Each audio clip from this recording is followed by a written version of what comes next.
It started with a missing person report. Jessica Malone, 23 years old, college student, last seen walking home from her campus library on a rainy Thursday night. Days passed. Flyers went up. The town whispered. But no one knew where she went. Then a call came in.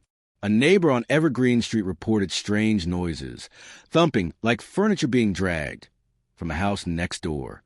The house had been vacant for over a year after the owner passed away. Or at least, that's what everyone thought. Police arrived at the scene casually, expecting maybe a raccoon or a squatter. They knocked. No answer. But the door wasn't locked. The inside smelled like mold and metal. Dust covered everything, except the floor. Fresh footprints. They followed the trail to back hallway and found a door that led to the basement. The first officer shined his flashlight down.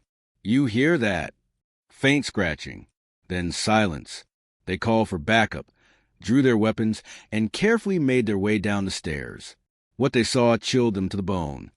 The basement was massive, far bigger than the house suggested. The walls were lined with mirrors, floor to ceiling, but none of them reflected clearly. It was like the glass had been intentionally scratched, or something had been living behind them.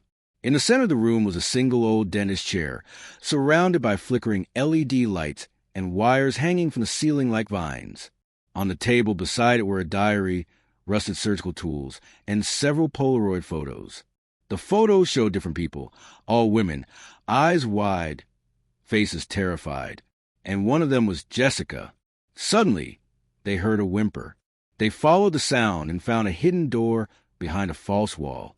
Kicking it open, they discovered a soundproof room, with Jessica inside, shivering, barely conscious, but alive. She had been there for 9 days. But here's where things got darker.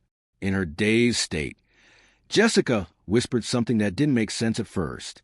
He's not human. The forensics team uncovered DNA samples from the tools and chair and found traces from at least 14 different women, some of whom were never reported missing. Even worse, the house's deed records had been faked. The real owner had died, yes, but someone had been living there for months under a false identity.